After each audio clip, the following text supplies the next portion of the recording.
Bismillahirrahmanirrahim.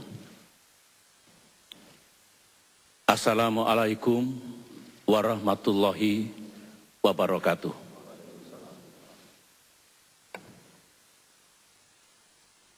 Saudara-saudara, seluruh rakyat Indonesia, dimanapun saudara berada, pada malam hari ini, saya ingin memberikan penjelasan yang hari-hari terakhir ini menjadi perhatian masyarakat luas, yaitu perbedaan pandangan ataupun perselisihan antara pihak Polri dengan pihak KPK di dalam menjalankan tugas bersamanya, menegakkan hukum, utamanya memberantas korupsi. Kemudian dampaknya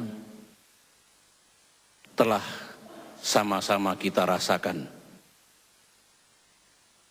Oleh karena itu, saya pandang perlu sekali lagi untuk memberikan penjelasan pada malam hari ini. Kita masih ingat bahwa dulu pernah ada perselisihan antara KPK dengan Polri ketika juga ada perbedaan pendapat menyangkut Pak Susno Duaji dengan Pak Bibit dan Pak Chandra. Dan sekarang kalau kita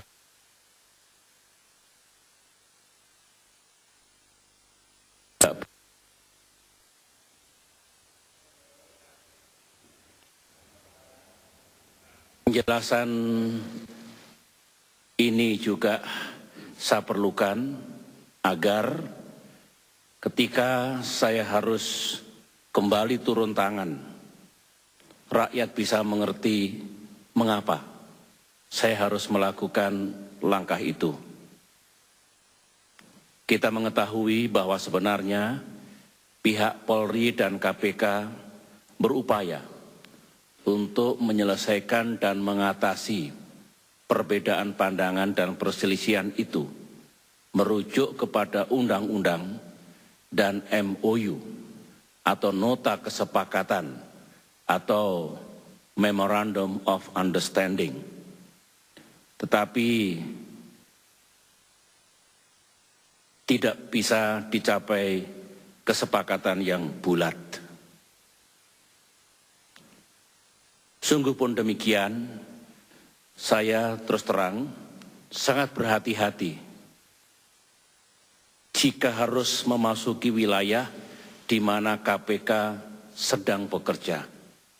Mengapa saudara-saudara? Isunya pasti akan menjadi sensitif. Dikira Presiden mempengaruhi KPK.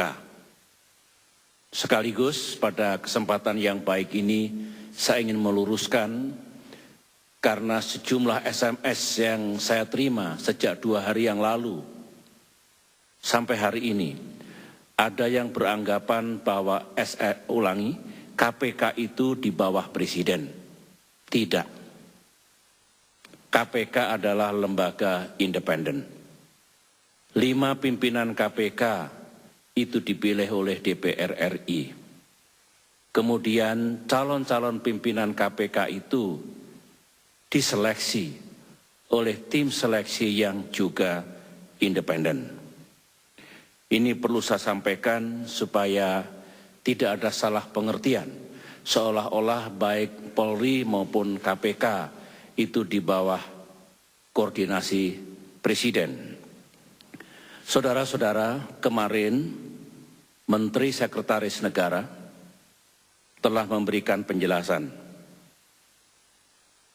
Penjelasan itu diperlukan karena saya mengikuti kegaduhan di sosial media dan juga SMS yang juga masuk ke tempat saya, yang seolah-olah Presiden diam saja, tidak melakukan apa-apa terhadap dinamika yang terakhir pada minggu ini. Saya ingin jelaskan pada malam hari ini bahwa tanggal 5 Oktober sore hari, saya memanggil Kapolri untuk saya berikan arahan berkaitan dengan upaya mengatasi perselisihan antara Polri dengan KPK itu. Pertemuan itu tentu sebelum terjadinya insiden pada malam hari, 5 Oktober malam hari yang terjadi di kantor KPK. Setelah ada insiden berkaitan dengan apa yang akan dilakukan oleh Polri terhadap seorang perwira Polri yang sekarang menjadi penyidik KPK, yaitu Komisaris Polisi Novel Baswedan, maka esok harinya, hari Sabtu 6 Oktober, saya dan para menteri terkait juga bekerja. Waktu itu melalui Menteri Koordinator Bidang Politik, Hukum, dan Keamanan, saya berikan arahan agar Kapolri bisa bertemu dengan pimpinan KPK pada hari Minggunya. Segera bertemu sehingga bisa segera mencari solusi yang baik. Tetapi pertemuan hari Minggu yang saya harapkan tidak bisa dilakukan karena para pimpinan KPK sedang berada di luar kota. Oleh karena itulah tadi malam, Minggu malam, saya setujui, saya dukung ketika Mensesnek bertemu dengan pimpinan KPK atas permintaan mereka karena ada sejumlah hal yang melalui Mensesnek ingin disampaikan kepada saya. Saya tadi pagi juga setuju atas permintaan pimpinan KPK agar Mensesnek memfasilitasi pertemuan antara Kapolri dengan pimpinan KPK. Dan alhamdulillah tadi siang 8 Oktober 2012 saya sendiri telah bertemu dengan dua pimpinan KPK, Saudara Abraham Samad dan Saudara Bambang Wijoyanto, dengan Kapolri dan didampingi oleh Mensesnek. Pertemuan harus saya katakan berjalan dengan baik dan konstruktif. Saudara-saudara, dengan keseluruhan penjelasan yang ingin saya sampaikan pada malam hari ini, saya berharap saudara-saudara kami rakyat Indonesia benar-benar dapat memahami duduk persoalan dari permasalahan ini dan kemudian akan memahami apa kebijakan, solusi, dan tindakan lebih lanjut yang harapan saya bisa dijalankan bersama-sama oleh kepolisian, oleh KPK, dan kita semua. Dengan pengantar itu, penjelasan ini akan saya sampaikan dengan 4 agenda atau 4 hal utama. Pertama adalah saya ingin merespons apa yang disuarakan pada akhir-akhir ini, sebutlah menyangkut keinginan dan tuntutan masyarakat agar Presiden mengambil alih persoalan ini. Harus saya respon. Yang kedua, saya akan menjelaskan dan sekaligus nanti solusi apa yang harus kita tempuh berkaitan dengan permasalahan hubungan antara Polri dengan KPK. Yang ketiga, ini kesempatan yang baik untuk menyampaikan posisi dan pendapat saya terhadap pemikiran untuk melakukan revisi terhadap Undang-Undang KPK. Dan yang terakhir, saya tutup penjelasan saya pada malam hari ini dengan 5 kesimpulan utama yang juga merupakan solusi dan langkah ke depan yang harus dilaksanakan.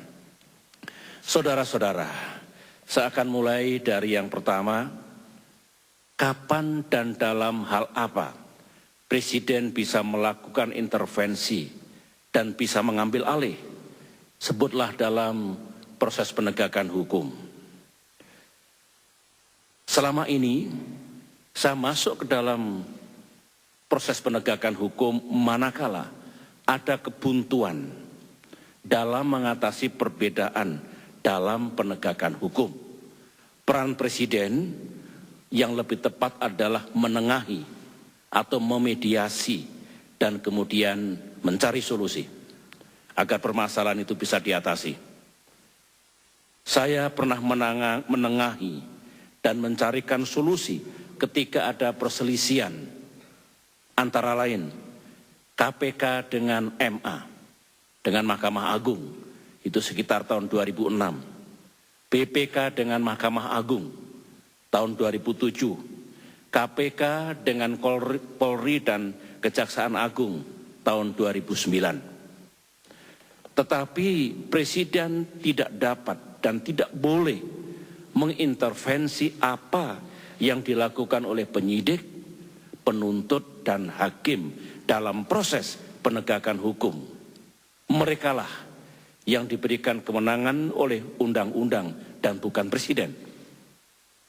Hal yang sama dalam arti tidak boleh mengintervensi kewenangan para penyidik, penuntut, dan hakim itu juga berlaku bagi para pimpinan KPK, Kapolri, Jaksa Agung, dan juga Ketua Mahkamah Agung, kecuali ada kewenangan yang diatur dalam undang-undang.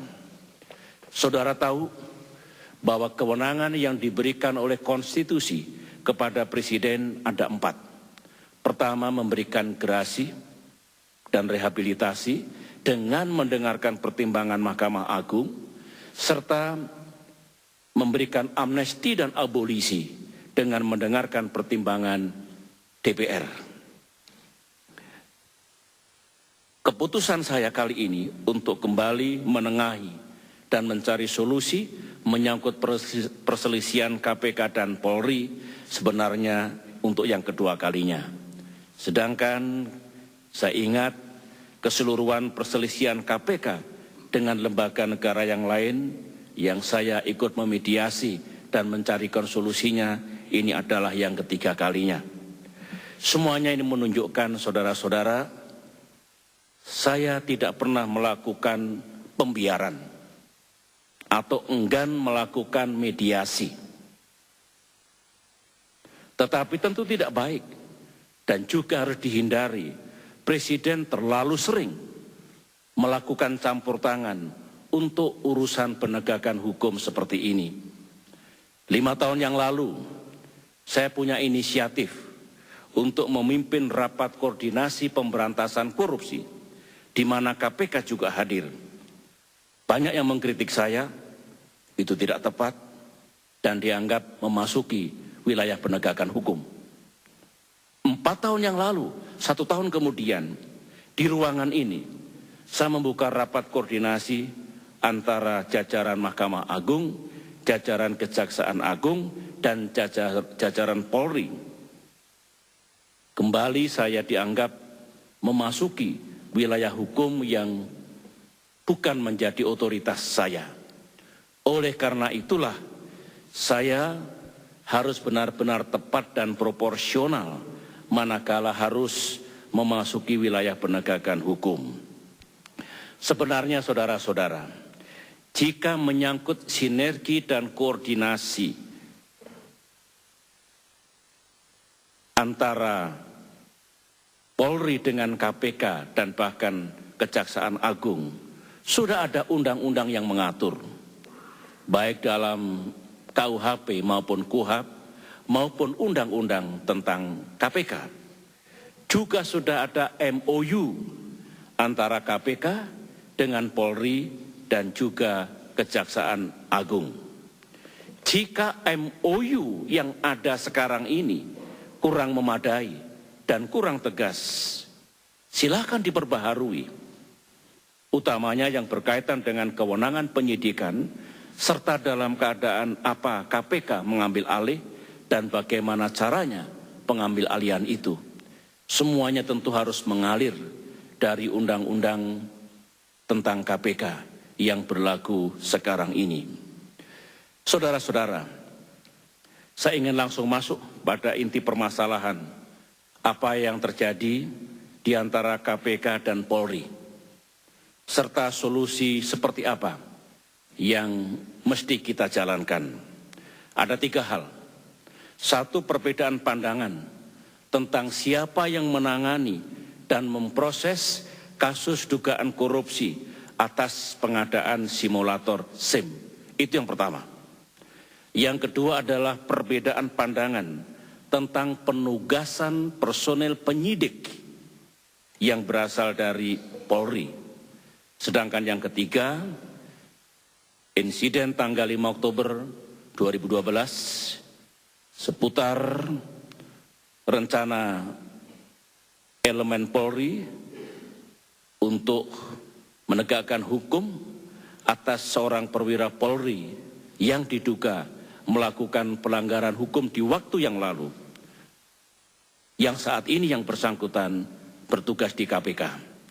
3 hal itulah yang ingin saya respon dan kemudian apa solusi atau jalan keluarnya. Pertama, solusi tentang penanganan dan proses penegakan hukum kasus simulator SIM. Saya ingin jelaskan, segera setelah ada perselisihan antara KPK dan Polri menyangkut penanganan dugaan korupsi pengadaan simulator SIM, kepada saya dilaporkan oleh Kapolri bahwa setelah dilaksanakan pertemuan antara Kapolri dengan pimpinan KPK, disepakati bahwa Irjen Joko Susilo ditangani KPK, sedangkan sisanya ditangani Polri. Ternyata sikap dan pernyataan KPK kepada publik tidak seperti yang dilaporkan kepada saya sebelumnya. Itulah sebabnya pada acara buka puasa bersama di Mabes Polri tanggal 8 Agustus 2012, ketika saya bertemu baik Kapolri dan pimpinan KPK waktu itu, Pak Abraham Samad, saya sampaikan kepada beliau berdua agar sesuai dengan undang-undang dan MOU bisa melakukan kerjasama yang konstruktif agar penanganan kasus korupsi pengadaan simulator SIM itu bisa dilaksanakan dengan efektif dan akhirnya tuntas. Pasca pertemuan itu, saya juga menyampaikan kepada Kapolri agar dalam pelaksanaan penuntasan penegakan hukum yang melibatkan baik KPK maupun Polri dilaksanakan kerjasama yang sebaik-baiknya, termasuk saling membantu satu sama lain. Di luar yang saya lakukan itu, Menteri Koordinator Bidang Politik, Hukum, dan Keamanan, Pak Joko Suyanto, sesuai fungsi dan tugasnya, sebenarnya juga terus bekerja untuk menengahi perselisihan kedua lembaga itu. Hal ini perlu saya jelaskan kepada seluruh rakyat Indonesia, bahwa dalam menjalankan roda pemerintahan itu ada sistem dan aturannya. Tentu tidak semua masalah langsung ditangani Presiden. Ada menteri, ada pimpinan lembaga pemerintahan non-kementerian. Di daerah ada gubernur, ada bupati dan wali kota. Ada juga Panglima TNI, Kapolri, Jaksa Agung dan sebagainya. Mereka semua juga memiliki tugas dan tanggung jawabnya masing-masing. Namun saudara-saudara, kembali kepada isu silang pendapat antara KPK dan Polri ini, dalam perkembangannya nampaknya koordinasi dan sinkronisasi itu tidak berlangsung baik. Oleh karena itu, solusi yang kita tempuh adalah penanganan kasus dugaan korupsi yang melibatkan Irjen Joko Susilo dan sejumlah pejabat lebih tepat ditangani oleh satu lembaga, yaitu KPK. Karena jika dalam penyidikan nantinya cukup bukti untuk dilanjutkan ke penuntutan, tentu sejumlah pejabat yang diduga melakukan korupsi itu akan dituntut bersama-sama. Ini juga sesuai dengan Undang-Undang tentang KPK nomor 30 tahun 2002, khususnya pasal 50. Sedangkan jika ada kasus yang berbeda, tetapi terkait dengan penyimpangan pengadaan barang di jajaran Polri, saya dukung untuk ditangani Polri. Kepada saya dilaporkan bahwa Kapolri juga akan melakukan penertiban terhadap semua yang dianggap menyimpang dalam pengadaan barang di jajaran Polri. Dalam hal ini saya berterima kasih dan menyampaikan penghargaan bahwa terhadap langkah ini Polri memberikan dukungan penuh dan pada prinsipnya juga akan melimpahkan hasil penyidikan yang telah dilakukan sesuai mekanisme yang akan diatur kemudian. Ini menunjukkan bahwa Polri juga serius di dalam menangani kasus ini.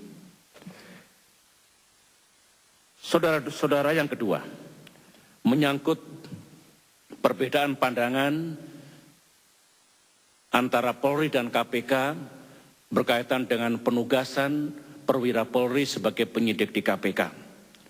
Aturan yang berlaku adalah Peraturan Pemerintah Nomor 63 Tahun 2005 Pasal 5 Ayat 3 bahwa masa penugasan pegawai negeri yang dipekerjakan pada KPK paling lama 4 tahun dan hanya dapat diperpanjang 1 kali.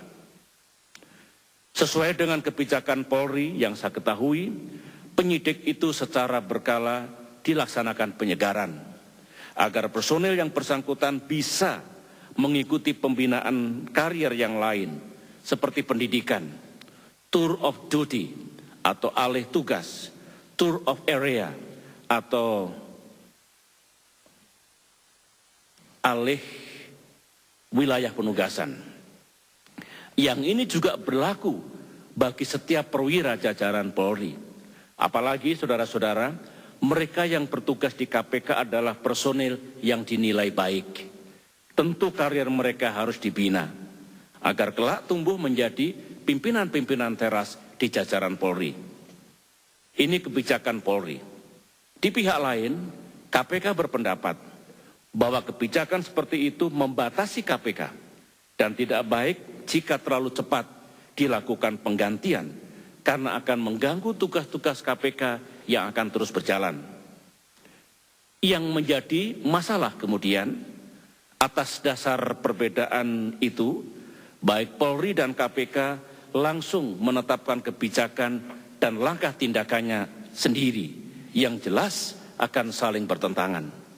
Misalnya, jika memang ada keinginan untuk melakukan alih status dari perwira polisi menjadi penyidik KPK, dalam arti harus berhenti dari keanggotaan Polri, itu ada aturannya. Ketentuan alih status seperti ini juga berlaku di jajaran TNI dan Polri untuk penugasan yang lain, untuk kepentingan yang lain. Bahkan alih status untuk perwira tinggi atau golongan 4B ke atas, perizinannya hingga tingkat presiden. Solusi yang perlu ditempuh adalah kita akan segera keluarkan aturan baru bahwa penugasan personil penyidik dari Polri ke KPK diberikan waktu yang cukup, yaitu 4 tahun, bukan maksimal 4 tahun, sehingga tidak terlalu cepat berganti. Personil yang bersangkutan bisa diperpanjang selama 4 tahun lagi, tetapi perlu dikoordinasikan dengan Kapolri agar sesuai pula dengan pembinaan karier perwira yang bersangkutan, misalnya pendidikan atau penugasan apa, dan kemudian bisa kembali lagi ke KPK. Tetapi jika hal demikian dianggap tetap memutus efektivitas pelaksanaan tugas KPK, maka perwira Polri tersebut diberikan peluang untuk mengundurkan diri atau alih status jika personel yang bersangkutan bersedia sesuai dengan aturan yang berlaku. Tidak dibenarkan KPK secara sepihak memberhentikan personil penyidik dari Polri itu karena mereka diikat oleh aturan undang-undang, termasuk ikatan masa dinas serta disiplin dan etika kepolisian. Sebaliknya pula, Polri tidak bisa secara sepihak menarik personil penyidik KPK itu tanpa konsultasi dan bahkan persetujuan dari KPK. Oleh karena itu, untuk hal ini saya akan segera mengeluarkan peraturan pemerintah yang tepat, baik untuk KPK dan kemudian juga baik untuk Polri, berkenaan dengan kebijakan penugasan personil Polri di KPK untuk mengemban tugas sebagai penyidik. Itu isu yang kedua antara Polri dengan KPK. Sedangkan yang ketiga, solusi untuk menuntaskan penegakan hukum anggota Polri, Komisaris Polisi Novel Baswedan, yang kebetulan sekarang sedang bertugas menjadi penyidik di KPK. Insiden itu terjadi, sebagaimana saudara ketahui, pada tanggal 5 Oktober 2012. Dan terus terang, hal itu sangat saya sesalkan. Saya juga menyesalkan berkembangnya berita yang simpang siur kemudian dan akhirnya menimbulkan permasalahan sosial politik yang baru. Sebenarnya, jika KPK dan Polri pada saat itu bisa menjelaskan kejadian dengan benar dan jujur, tanpa bias apapun, tentu masalahnya tidak akan menjadi seperti yang diisukan di tingkat masyarakat luas sekarang ini. Terhadap hal ini, saya telah menyampaikan pendapat dan solusinya pada pertemuan tadi siang yang saya pimpin. Tapi saya ingin menyampaikan kepada seluruh rakyat Indonesia, agar setiap situasi itu dilihat secara utuh menyeluruh, diletakkan dalam konteksnya yang lebih besar. Sebenarnya, jika kita merujuk pada konstitusi Undang-Undang Dasar 1945, di situ dikatakan bahwa setiap warga negara bersamaan kedudukannya di dalam hukum. Inilah yang disebut dengan prinsip equality before the law. Sehingga jika terbukti ada kejahatan dan pelanggaran hukum yang dilakukan oleh seorang warga negara Indonesia, mestilah hukum itu ditegakkan, siapapun dia. Apakah dia itu presiden, menteri, anggota DPR, gubernur, bupati dan wali kota, anggota Polri, jaksa, hakim, anggota KPK, anggota TNI, wartawan, dan siapapun. Persamaan kedudukannya dalam hukum, equality before the law. Dengan pemahaman atas konstitusi, serta prinsip equality before the law, dan juga konsistensi dari the rule of law, maka jika ada anggota KPK melakukan pelanggaran hukum, kemudian diproses, tidaklah boleh serta-merta dikatakan sebagai kriminalisasi KPK. Laporan yang saya terima, dugaan pelanggaran hukum yang dilakukan oleh anggota Polri yang sedang bertugas di KPK sekarang ini tidak terkait dalam pelaksanaan tugasnya sebagai penyidik KPK. Tetapi dilaporkan kepada saya itu terjadi 8 tahun yang lalu. Nah, dalam hal ini saya ingatkan, dalam penegakan hukum semuanya harus berangkat dari niat baik, seraya tetap merujuk pada kebenaran, keadilan, dan ketentuan perundang-undangan yang berlaku. Jangan ada motivasi lain. Misalnya, karena anggota Polri yang sedang melaksanakan tugas itu, misalnya karena anggota Polri yang bersangkutan sedang melaksanakan tugas untuk melakukan penyidikan kasus pengadaan simulasi SIM tersebut. Tidak boleh. Sebaliknya, jangan setiap upaya penegakan hukum yang mengait kepada anggota KPK langsung pula divonis sebagai upaya kriminalisasi KPK. Namun demikian, menurut pandangan saya, adalah sangat tidak tepat jika ada tindakan untuk memproses Komisaris Polisi Novel Baswedan atas dugaan pelanggaran hukum yang dilakukan 8 tahun yang lalu itu, sekarang ini. Timingnya tidak tepat, pendekatan dan caranya pun juga tidak tepat. Itu pandangan saya dan kira-kira solusi yang akan kita tempuh menyangkut 3 hal yang juga merupakan sebutlah perselisihan antara KPK dengan Polri sekarang ini.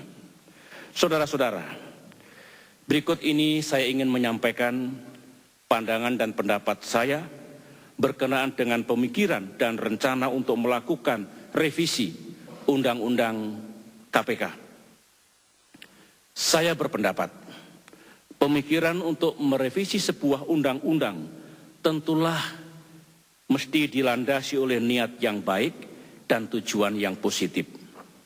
Jika DPR RI memiliki pemikiran untuk melakukan revisi Undang-Undang KPK ini kepada rakyat, mestilah dijelaskan apa dan mengapa undang-undang itu harus direvisi. Kepada masyarakat, termasuk para pengamat dan aktivis pemberantasan korupsi, sebaiknya juga bersedia mendengarkan apa yang menjadi alasan DPR itu. Jangan langsung divonis seolah-olah itu sebagai upaya untuk memperlemah KPK atau untuk melucuti kewenangan KPK. Setelah mendengarkan alasan DPR, masyarakat luas, termasuk pengamat dan aktivis pemberantasan korupsi, bisa menyampaikan pandangannya. Bebas, bisa setuju, bisa pula tidak setuju. Namun perlu diketahui bahwa konstitusi memberikan kewenangan kepada DPR dan pemerintah untuk menyusun undang-undang, termasuk untuk melakukan perubahan terhadap undang-undang. Jika setelah undang-undang itu diterbitkan dan disahkan, masih terbuka bagi masyarakat luas untuk menyampaikan ketidaksetujuannya dengan cara meminta Mahkamah Konstitusi untuk mengujinya. MK akan menguji undang-undang itu, termasuk jika suatu saat misalnya ada undang-undang KPK yang baru hasil revisi. Apakah undang-undang itu bertentangan dengan undang-undang dasar? Mahkamah Konstitusi atau MK juga tetap tunduk pada aturan main, bahwa itu diuji, undang-undang diuji, apakah bertentangan dengan undang-undang dasar. Saudara-saudara, sehubungan dengan itu semua, pandangan dan pendapat saya terhadap keinginan DPR RI untuk melakukan revisi Undang-Undang KPK adalah sebagai berikut. Prinsip dan posisi dasar saya tetap sama dengan yang saya sampaikan pada tahun 2009. Ketika waktu itu juga ada wacana menyangkut peran dan kewenangan KPK, yaitu saya tidak setuju dan menolak setiap upaya untuk memperlemah KPK. Saat ini saya tidak tahu seperti apa konsep DPR untuk merevisi Undang-Undang KPK itu. Apakah sungguh untuk memperkuat KPK sehingga lebih efektif dalam menjalankan tugasnya? Jika ternyata revisi itu untuk memperkuat KPK dan membuat KPK lebih efektif dalam melaksanakan tugas-tugasnya, tentu saya sesuai dengan ketentuan undang-undang pada posisi yang siap untuk membahasnya. Saudara-saudara, di tengah realitas betapa tidak mudahnya untuk memberantas korupsi di negeri ini, karena terbukti kasus-kasus korupsi masih terus terjadi, yang harus kita lakukan justru meningkatkan intensitas, ekstensitas, dan efektivitas upaya pemberantasan korupsi, dan bukan malah mengendorkannya. Di satu sisi kita masih sangat berharap kepada KPK untuk menjadi motor pemberantasan korupsi. Di sisi lain, kita juga harus memberikan kepercayaan dan memberdayakan lembaga penegak hukum lain seperti Polri dan Kejaksaan, karena mereka juga menjalankan amanah konstitusi dan amanah undang-undang. Menanggapi pandangan rakyat atas kurangnya kepercayaan kepada aparat kepolisian dan kejaksaan, termasuk jajaran pengadilan dalam urusan pemberantasan korupsi ini, saya berharap untuk dijadikan cambuk dan semangat untuk terus melakukan reformasi, peningkatan kemampuan dan integritas aparat di lembaga masing-masing. Saya seraya tetap mendukung penuh KPK, serta menolak setiap upaya yang bertujuan memperlemah KPK, mendengar pendapat dari kalangan masyarakat. Harus saya utarakan pada malam hari ini, bahwa sejumlah langkah KPK dianggap kurang tepat dan cenderung membawa persoalan ke arena publik atau media massa, ketimbang bekerja sama dengan penegak hukum lainnya untuk mendapatkan solusi yang tepat. Menurut saya, kritik itu perlu didengar. Ada kalanya kritik itu benar, dan jika didengar akan justru lebih meningkatkan kinerja KPK yang sudah sangat baik dewasa ini. Sebagaimana yang saya sampaikan dalam pidato kenegaraan saya pada tanggal 16 Agustus 2012 yang lalu di hadapan sidang bersama DPR dan DPD, saya ingin menyampaikan lagi ucapan terima kasih dan penghargaan saya kepada KPK. Sekaligus harapan saya agar semua jajaran penegak hukum melakukan sinergi dan kerjasama yang baik dan tidak bersaing secara tidak sehat. Dengan prinsip semua bekerja keras untuk menangani kasus-kasus korupsi dan bukan menghambat atau menutupinya.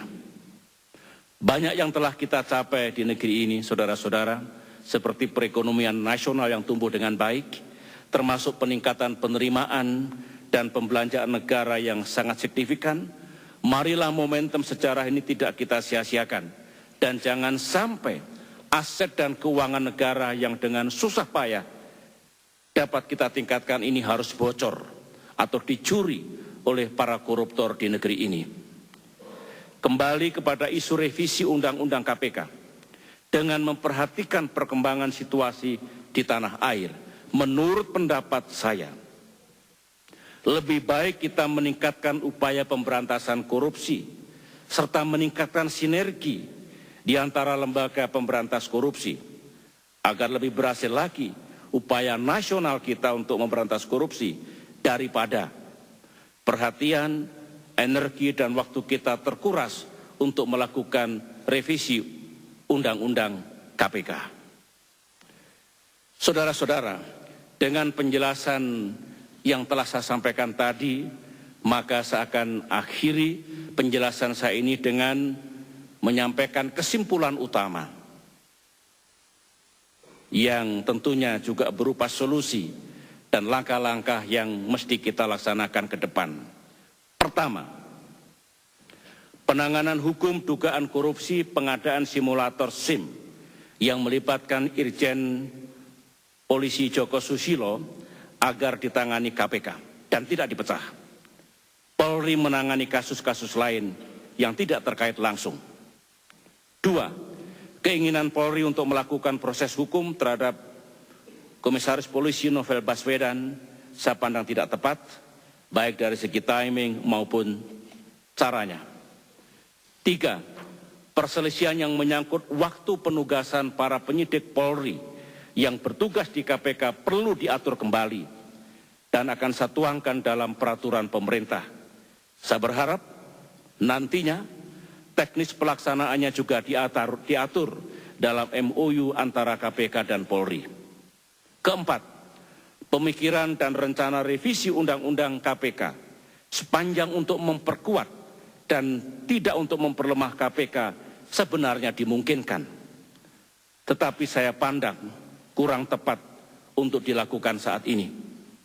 Lebih baik sekarang ini kita tingkatkan sinergi dan intensitas semua upaya pemberantasan korupsi.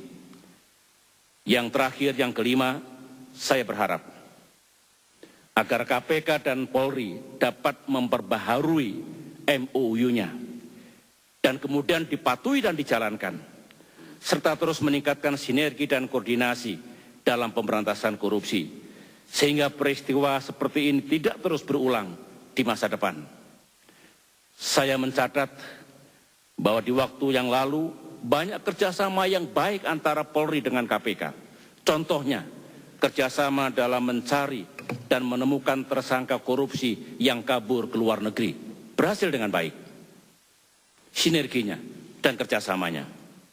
Sementara Polri juga mencatat prestasi di banyak bidang, misalnya pemberantasan terorisme, kejahatan narkotika, dan kejahatan jalanan. Juga prestasi dalam pengamanan dan pengaturan kegiatan nasional, mudik lebaran, dan peringatan hari-hari besar yang lain. Semangat, energi, dan kinerja seperti ini, saya yakini dapat dijadikan modal untuk bersinergi dengan KPK dalam melaksanakan tugas pemberantasan korupsi. Itulah saudara-saudara rakyat Indonesia penjelasan saya untuk mendapatkan pemahaman yang utuh, dan tentu setelah ini kepolisian akan menjalankan apa yang telah menjadi keputusan saya dan solusi ini. KPK juga akan menjalankan apa yang harus dijalankan sesuai dengan pertemuan yang saya laksanakan atau saya pimpin siang tadi. Terima kasih atas perhatiannya saudara-saudara. Wassalamualaikum warahmatullahi wabarakatuh.